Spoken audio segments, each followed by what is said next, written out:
America Iran మధ్య మాటల యుద్ధం కొనసాగుతూనే ఉంది. ఇరాన్కు వ్యతిరేకంగా ట్రంప్ వార్నింగ్ ఇస్తూనే ఉన్నారు. హోర్ముజ్ జలసంధి తమదేనంటూ ప్రకటించారు. మరోవైపు యుద్ధం సుదీర్ఘంగా కొనసాగడంతో అమెరికా సైనికుల్లో నిరాశ పెరిగి ఆత్మహత్యాయత్నం చేస్తున్నారు.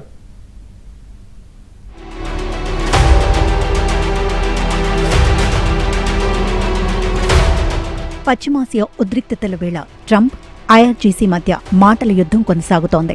హోర్ముజ్ జలసంధి తమదే అని ఇక వదులుకోమని ట్రంప్ వార్నింగ్ ఇచ్చారు. ఈ సముద్ర మార్గంపై పూర్తి నియంత్రణ అమెరికాదేనని, ఇక మీదట దానిని కొనసాగిస్తామని స్పష్టం చేశారు. దీనికి సంబంధించి ట్రూత్ వేదికగా ట్రంప్ పోస్ట్ చేశారు. హోర్ముజ్ జలసంధిపై అమెరికాకు సంపూర్ణ ఆధిపత్యం ఉందని, ఇరాన్ దీనిని ఎదుర్కొనే పరిస్థితిలో లేదన్నారు. అమెరికా నౌకాదళ దిగ్బంధాన్ని ఉక్కుగోడుగా అభివర్ణించారు. అయితే తన పోస్టు చివర్లో అల్లాహ్కు స్తుతి అంటూ ముగించడం హాట్ టాపిక్ గా మారింది.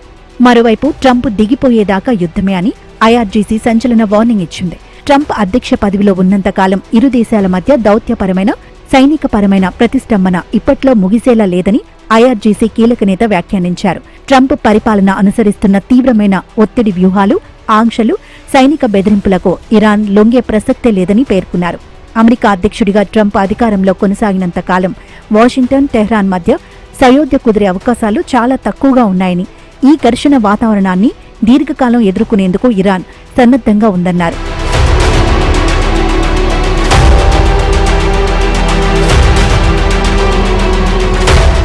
అమెరికా యుద్ధ నౌక యుఎస్ఎస్ అబ్రహాం లింకన్లో అంతర్గత ఉద్రిక్తతలతో 7 యుఎస్ నావీ సిబ్బంది మరణించినట్లు ఇరాన్ అధికారిక మీడియా తెలిపింది.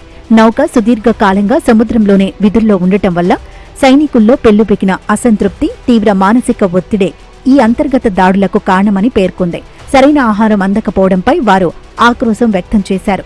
5,000 మంది సిబ్బందితో 208 రోజులుగా హిందూ మహాసముద్రంలో మోహరించిన ఈ నౌక ఇప్పటికే తన సాధారణ కాల పరిమితిని దాటి అత్యధిక రోజులు సముద్రంలో గడిపింది. జూలైలో ఒమన్ వద్ద చిన్న విరామం మినహా ఎలాంటి పోర్టు విశ్రాంతి లేకుండా సిబ్బంది సముద్రంలోనే గడిపారు. సైనికులు తిరిగి వచ్చే తేదీపై స్పష్టత లేకపోవడంతో వారి కుటుంబ సభ్యులు అమెరికాలో నిరసన చేపట్టారు. ఈ నేపథ్యంలో సిబ్బంది ఫిర్యాదులను పరిశీలించి వారిని సముదాయించేందుకు యుఎస్ సెంట్రల్ కమాండ్ అధిపతి బ్రాడ్ కూపర్ నౌక వద్దకు చేరుకున్నారు. అక్కడి పరిస్థితులు దిగజారడంపై బ్రాడ్ కూపర్ను సిబ్బంది నిలదీశారు. వివాదం కాస్త ముదిరి సిబ్బంది పరస్పరం కత్తులతో దాడి చేసుకునే వరకు వెళ్లింది.